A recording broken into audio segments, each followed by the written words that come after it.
Ketika di awal sesi itu IHSG cukup gemilang ya pergerakannya, bahkan mencetak all time high baru di level 8.022 atau naik 5 poin dari 8.017 sebelumnya.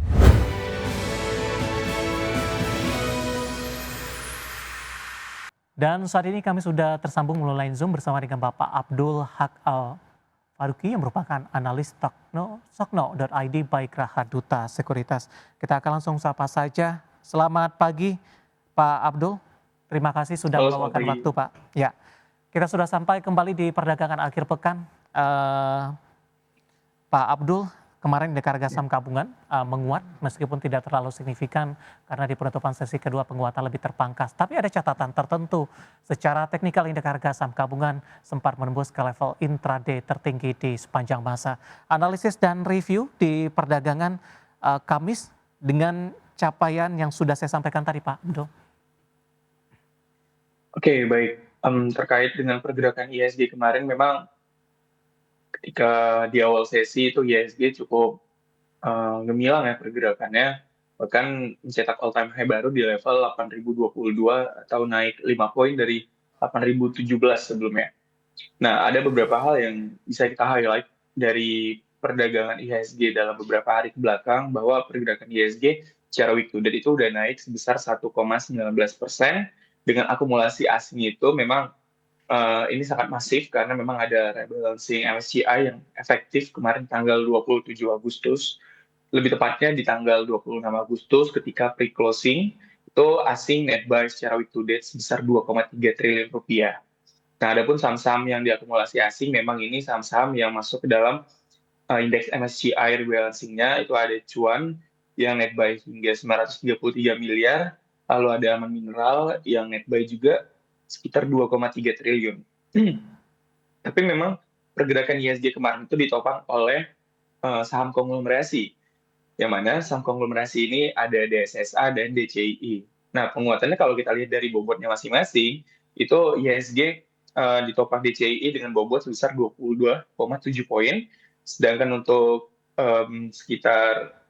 untuk DCII sekitar segitu, tapi memang yang menyebabkan pelemahan atau tekanan terhadap IHSG itu ada saham brand yang memang kemarin turun 5% dengan bobot brand dan AMMN sebenarnya itu sangat besar terhadap pelemahan atau tekanan IHSG.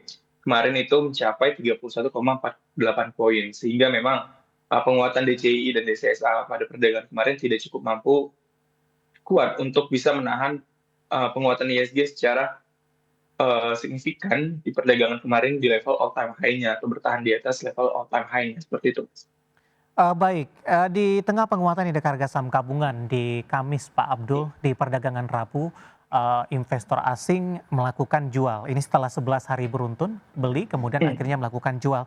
Tapi penguatan indeks harga saham gabungan terus berlanjut. Apa yang bisa kita amati di tengah posisi ini? Apakah pasar domestik tidak terlalu bergantung ke investor asing, sementara saham-saham konglomerasi ini lebih didominasi oleh investor-investor domestik, sehingga indeks harga saham gabungan tetap melaju bahkan menembus ke level intraday tertingginya kembali.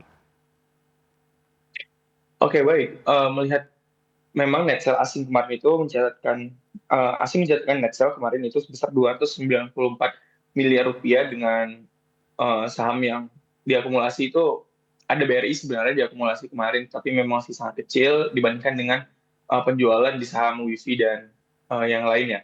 Tapi di sini kita lihat bahwasannya penguatan IHSG, seperti yang saya mention tadi, bahwa IHSG ditopang oleh dua saham saja, dan kalau memang asing ini mencetakkan net sell, ini sebenarnya asing lebih kepada aksi taking profit dan cenderung wait and see, menunggu memang data-data ekonomi dari Amerika Serikat yang akan dirilis di akhir pekan, dan memang kecenderungan memang data ini cukup signifikan menentukan terkait dengan pemangkasan suku bunga The Fed ya di bulan September nanti. Tapi di sini saya fokus terhadap memang pembobotan terhadap IHSG pada perdagangan kemarin ditopang oleh DCII, yang mana kemarin DCII itu menguat sekitar secara persentase 6,5%. Dan kalau dilihat dari DCI sendiri, memang saham ini kurang liquid, dan kalau dari bid offer-nya sendiri memang masih ada bolong-bolong atau tidak berurutan secara fraksi, yang ini mengindikasikan bahwasannya memang saham ini bisa saja digerakkan oleh beberapa orang atau beberapa investor saja, sehingga memang penguatan ISG kemarin tidak mencerminkan bagaimana ISG cukup perform ini di tengah mulai kestabilan ekonomi di Indonesia, melihat PDB dan lain-lainnya. Seperti itu, Mas. Baik, untuk jangka pendek hari ini Pak, arah, pergerakan indeks harga saham gabungan kemudian juga untuk minggu depan, di tengah menantikan rilis data inflasi PCE Amerika Serikat, Jumat malam waktu Indonesia Barat dan tentu ini, kondisi pasar perdagangan di Indonesia sudah tutup. Mungkin dampaknya untuk minggu depan dan arah indeks harga saham gabungan di hari ini masih di tengah penantian data tersebut. Baik, untuk pergerakan ISG hari ini berpotensi sebenarnya melemah terbatas. Di sisi lain, untuk alasannya, di sini saya lihat adanya pelemahan di saham-saham perbankan dan juga saham konglomerasi. Kalau dilihat secara IEP, untuk perdagangan hari ini di sini ada brand yang IEP-nya 9.075 atau turun dari 9.300, serta BBRI ke 4.100 dari 4.140. Memang ini sebenarnya ada sangkut pautnya dengan keadaan ricu yang ada di Indonesia saat ini, sehingga kekhawatiran investor ini semakin meningkat, tapi kekhawatiran ini berlaku untuk jangka pendek saja, terkhususnya untuk hari ini saja, dan diharapkan memang kericuhan atau kerusuhan ini uh, sudah selesai di minggu ini, dan memang diharapkan adanya tindakan dari pemerintah terhadap aksi ini. Dan untuk minggu depan, kita proyeksikan untuk IHSG berpotensi koreksi terlebih dahulu, karena memang kalau dari habit IHSG memang ketika sudah mencetak all time high ada koreksi terlebih dahulu, tetapi cenderung sideways karena memang saat ini investor belum ada sentimen-sentimen signifikan yang memang dapat mempengaruhi pasar secara menyeluruh, sehingga memang untuk IHSG saat ini cenderung sideways di area konsolidasi 7.900 hingga 8.000. Baik, Pak Abdul kita akan coba ulas untuk DCI Pak.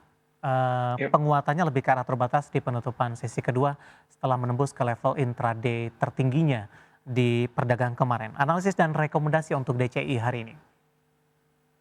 Baik, untuk DCI sebenarnya di sini cukup spekulatif ya.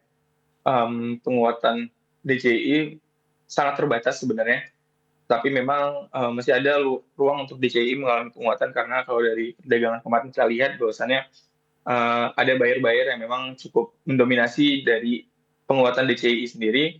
Adapun untuk resisten DCI sebenarnya di sini saya menetapkan resistennya di level 398.000 ya. Dan ini merupakan resisten klasik di mana saya ambil dari high-nya di tanggal 15 Agustus 2025. Karena ini rekomendasi secara minor trend, Mas. Seperti itu untuk DCI. Rekomendasinya seperti apa Pak untuk hari ini? Masih direkomendasikan buy mungkin? Oke, untuk rekomendasinya di sini saya masih merekomendasikan buy, tapi cenderung spekulatif buy seperti itu. Baik, kita bergeser ke DSSA Pak. Kemarin juga sempat menyentuh level intraday tertinggi di penutupan Ya. sesi kedua, penguatan juga terbatas sehingga dorongan terhadap indeks harga saham gabungan juga berkurang. Oke, untuk DSSA sendiri memang saat ini DSSA merupakan saham yang menjadi favorit investor asing ya. Ya, Bahkan penguatan DSSA sendiri ini ditopang oleh investor asing, dan terkhususnya untuk perdagangan kemarin juga masih ditopang oleh investor asing. Sehingga memang DSSA di sini dalam tren bullish-nya secara secondary ataupun secara major trend ya, di sini masih ada potensi penguatan DSSA yang mana pasca masuk rebalancing LCI di tanggal 7 Agustus 2025 lalu, dan efektif di tanggal 26 Agustus kemarin, semakin kuat pula keyakinan atau high conviction saya untuk DSSA bisa kembali ke level 100.000 ya, di all time high-nya. Pas banget itu di high-nya di level 100.000, dan bahkan berpotensi menembus level tersebut. Dan rekomendasi saya masih buy, walaupun memang cenderung investor lebih konservatif untuk bisa melakukan aksi taking profit untuk saham DSSA, karena hmm. mengingat sudah berada di level all time high-nya seperti itu. Baik, tapi dari sisi support Pak mungkin untuk DSSA, tindakan waspada dari para investor setelah mengalami kenaikan yang signifikan? Baik, untuk DSSA sendiri di sini supportnya itu di sini ada demand. Saya ambil dari support klasik dan Fibonacci, di sini ada di level 89.625 untuk support dari DSSA sendiri, sehingga investor bisa mencermati jika breakdown dari support tersebut, investor bisa melakukan tindakan rebalancing terhadap portofolionya untuk DSS gitu. Seperti itu.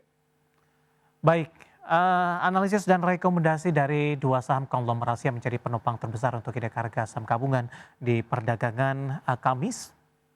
Dan Pak Abdul terkait juga dengan saham-saham lainnya Pak. Kita mau ke perbankan Pak Abdul. Dorongan dari perbankan masih cukup minim sampai sejauh ini. Kita flashback ketika indeks harga saham gabungan menembus ke level tertinggi sepanjang masa dalam beberapa tahun terakhir. Penopang utama adalah perbankan big cap, tapi kondisi berbeda terjadi dalam beberapa waktu terakhir. Saham-saham perbankan lebih cenderung mengalami tekanan. Dari sisi kinerja memang terjadi perlambatan ini. Asing yang mendominasi membuat saham-saham perbankan juga menjadi tertekan lebih dalam. Analisis Anda untuk saham-saham perbankan big cap, Pak Abdul? Oke, untuk saham-saham perbankan big cap memang di sini sudah mendapat sentimen sangat positif ya, di mana untuk saham perbankan cenderung memang sensitif terhadap sentimen suku bunga. Dan memang secara teori ekonomi, ketika memang suku bunga dipangkas, saham-saham perbankan ini seharusnya diuntungkan, atau emiten perusahaan perbankan ini diuntungkan. Dan kita ketahui bahwasannya tahun 2025 terdapat 100 basis poin yang dipangkas oleh Bank Indonesia untuk suku bunganya dari level 6% ke level 5%. Dan seharusnya angka ini bisa menjadi dorongan untuk perbankan mencetak laba lebih besar lagi, karena mengingat bahwasannya secara teori ekonomi ketika suku bunga dipangkas, di sana ada potensi ekspansi dari perusahaan dan pinjaman yang meningkat atau kredit yang meningkat dari masyarakat ataupun korporasi. Tetapi kalau kita lihat dari habit dalam beberapa bulan terakhir, bahwasannya memang secara consumer credit di sini memang Indonesia masih mengalami pelemahan. Dan juga kalau dilihat dari segi yang lainnya seperti KPR perumahan Ya, ataupun kredit kendaraan di sini masih mengalami pelemahan. Sehingga memang untuk saham perbankan masih tertekan karena daya beli masyarakat yang melemah serta korporasi yang cenderung wait and see untuk mengajukan pinjaman ke perbankan meskipun suku bunga dipangkas di Indonesia. Seperti itu, Mas, baik. Pak analisisnya. Abdul, menarik, kita akan jeda terlebih dahulu. Nanti kita akan coba lihat saham-saham pilihan apa saja yang Anda rekomendasikan dan sekaligus update pembukaan perdagangan di sesi pertama jelang libur akhir pekan kali ini. Dan pemirsa, kami akan segera kembali sesaat lagi.